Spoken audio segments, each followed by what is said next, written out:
Japan! A weird country.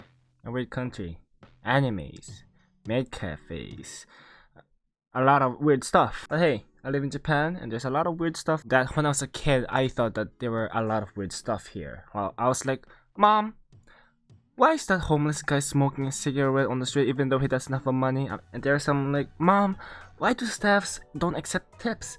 And there are a lot of weird stuff here. But yeah, I'm here to explain for my life living here in Japan. It sucks because the work society here sucks, but hey,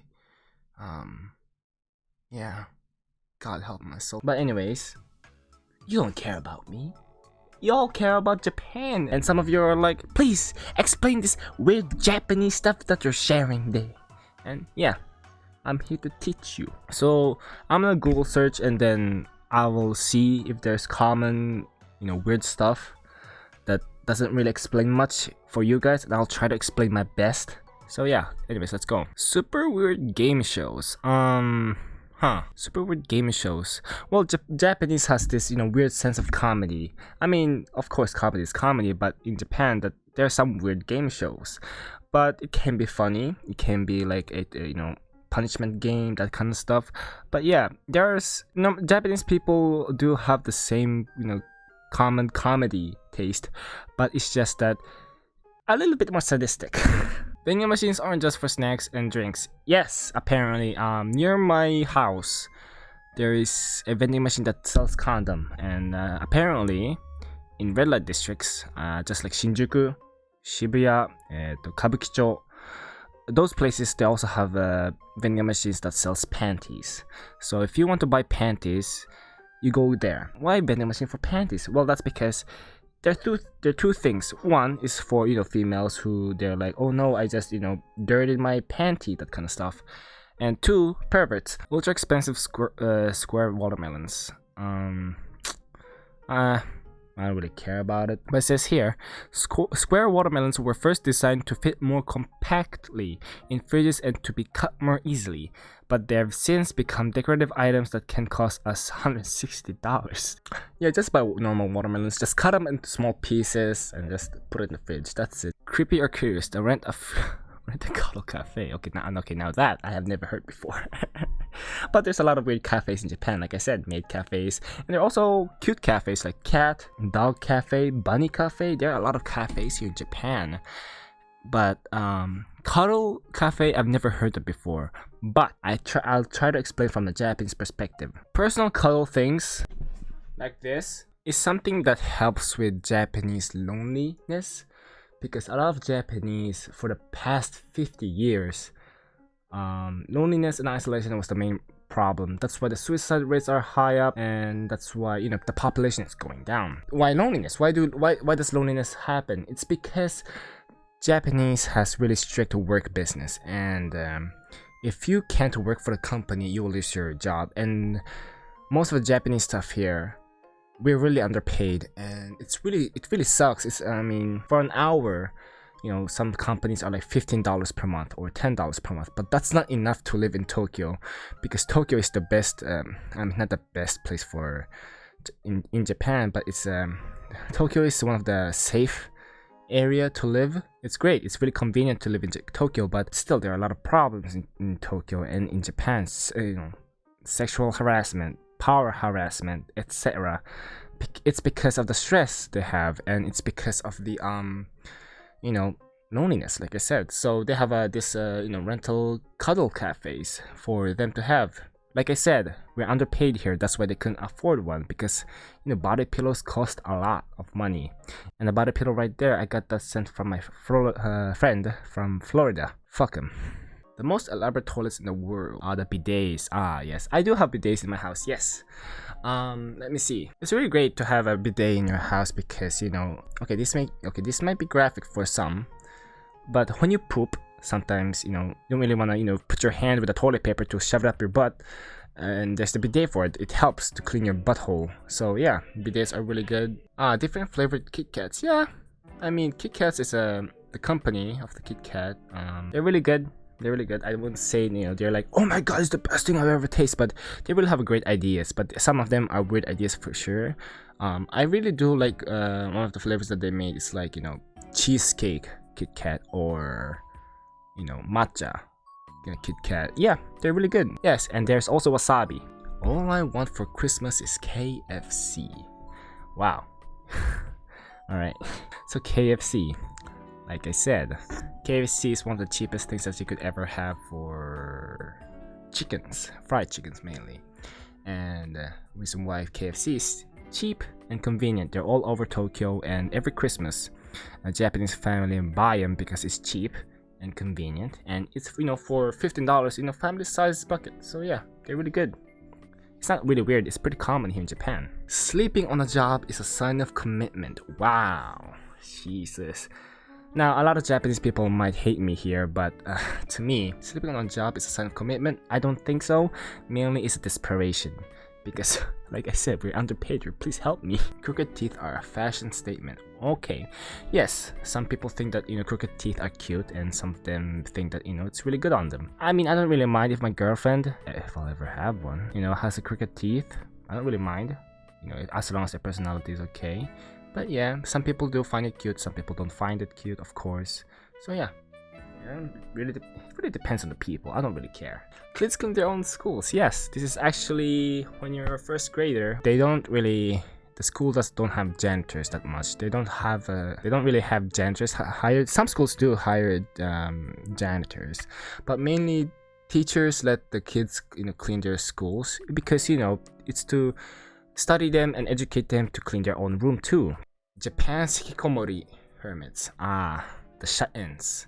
Yes, shutins are really common here in Japan because it's really sad to hear that. Hikikomori or NEET or shutins. The reason why they turn into shutins is because a lot of things. It could be a lot of things. Family problems, work problem, school problem. Like they got bullied or they got bullied by their boss at work. Family problems. They're screaming all night, and they're extremely introverted. So yeah, bullying is also common here in Japan. So yeah, it really sucks. It really sucks. And my fucking brother and their friends are noisy as fuck. Kawaii culture and a love of all things cute. Yes, I love cute things too. I'm also a weird one. Kawaii. Sorry, my mask hit the mic. So kawaii means cute. Yes, it really means cute. And a lot of Japanese people see. I mean, not a lot, but some Japanese people see, some weird stuff cute, like the isopods. They look like cockroach. If I see that thing on my floor, I will kill it with my bare hands. There's a lot of meanings why they turn into kawaii staff members, that kind of stuff. It's because of their work, or they want attention, or they want love, that kind of stuff. There's a lot of, I'm telling you this right now. I dated a girl who's crazy, and she's really cute. Outside, she's a quiet girl, a shy girl, a really kawaii girl. But inside, she can be the next Yuno Gasai. Tipping is an insult. Yes. Some staff members see this as an insult, but some staff members really do need those tips because they're working hard and they're gonna get their money from the boss. And a lot of Japanese people believe that good service should be first rather than getting the paid. So basically, if you're a hard worker, you're worth getting that money from your boss.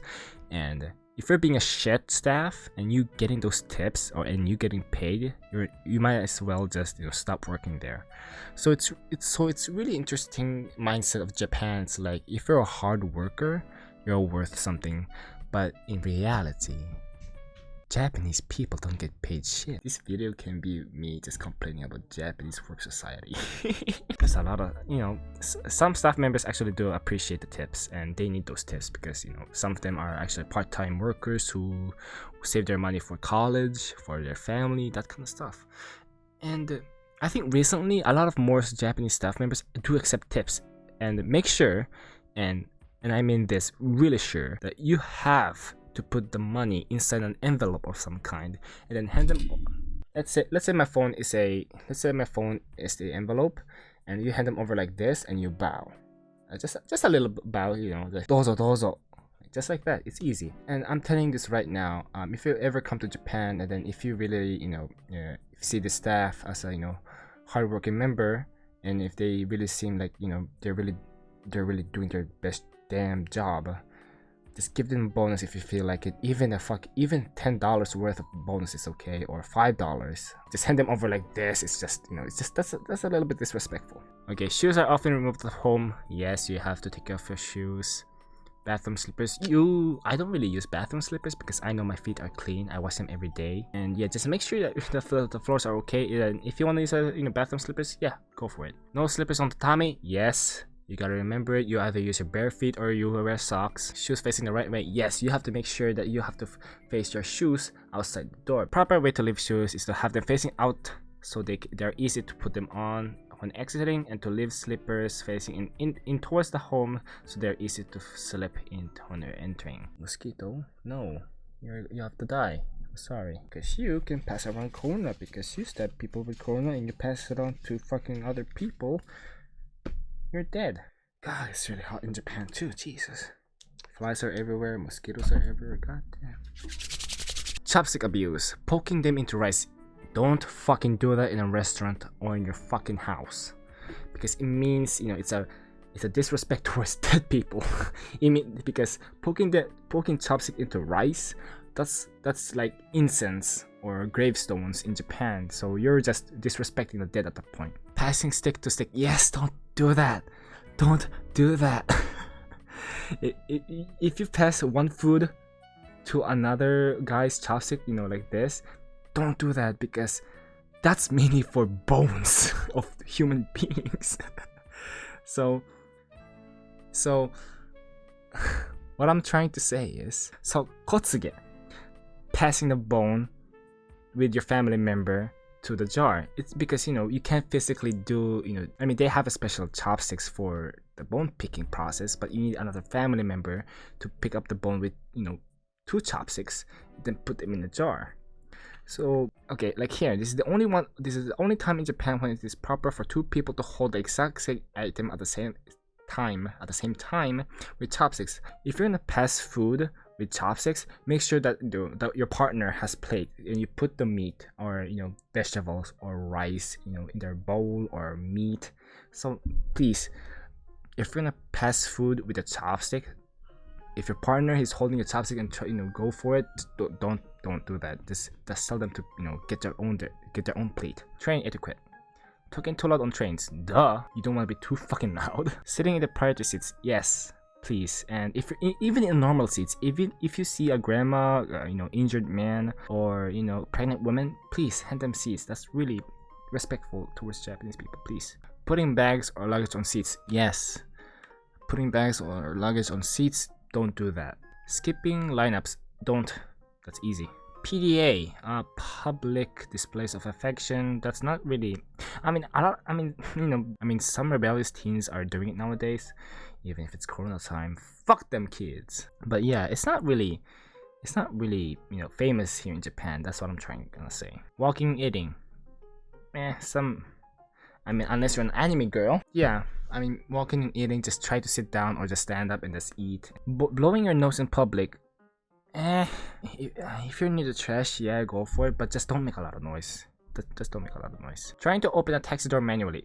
Yes, don't do that, because the taxi drivers always have their automatic levers on. So if they push a button, they're gonna open the door. Just don't touch the door.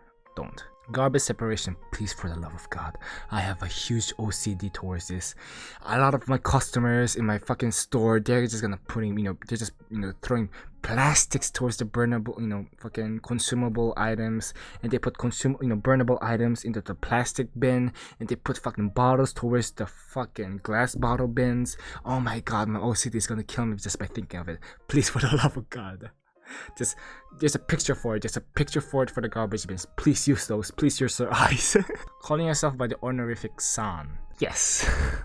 Because san is basically, with respect, you're calling the other one Mr. or Miss, something like that. So you calling yourself, my name is Guru-san, that kind of stuff. Please don't do that. You're gonna look like a narcissistic bastard.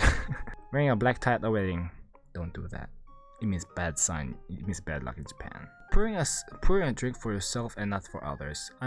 Yes, you have to. So when you're holding the bin or the glass bottle, when you're gonna do kampai or cheers, you're the one who's holding the bottle full of alcohol. You have the responsibility to pass around the other ones. So please do it. And if you're at a work company or some kind of trip, give the tourist first to me. I mean, mainly me.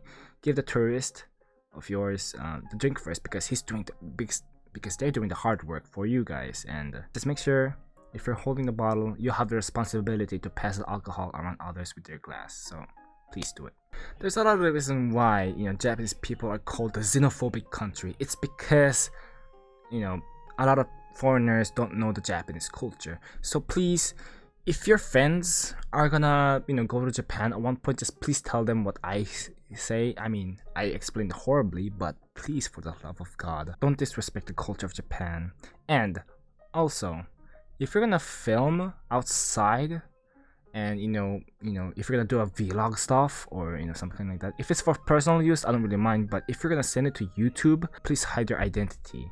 If you're gonna do an interview, just ask them first, and then ask for their if we can use their appearance for their video. And then if they say no, please hide their faces, because identity and privacy is really important in Japan. Yeah, please don't be loud on streets, don't dance around the streets, don't be fucking disrespectful. And I hate those kind of people in Japan, because Japanese people are quiet.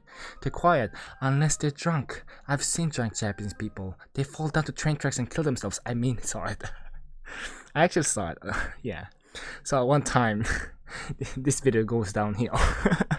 So at one time, I was going back from work. I was a high schooler, like 2 years ago, and after school, and I went to go to work, and I worked for how God knows how long. When I sit down the train, I was like, whew, oh man, I can't wait to go back home and play games. And then I look up, I see someone's shoe, covered by policemen holding a cover to cover the corpse like this, and like 4 policemen covering like this, with the 4 with a big blanket or blue sheet. And yeah, so be fucking careful, especially at the train stations, because you don't really want to rush there. Just make sure that you're really safe, because train stations are really dangerous in Japan too. I might make a different video on what part 2 of this, but yes, please be careful in Japan, especially at the train stations and at night, because drunk Japanese people can be violent too. So yeah.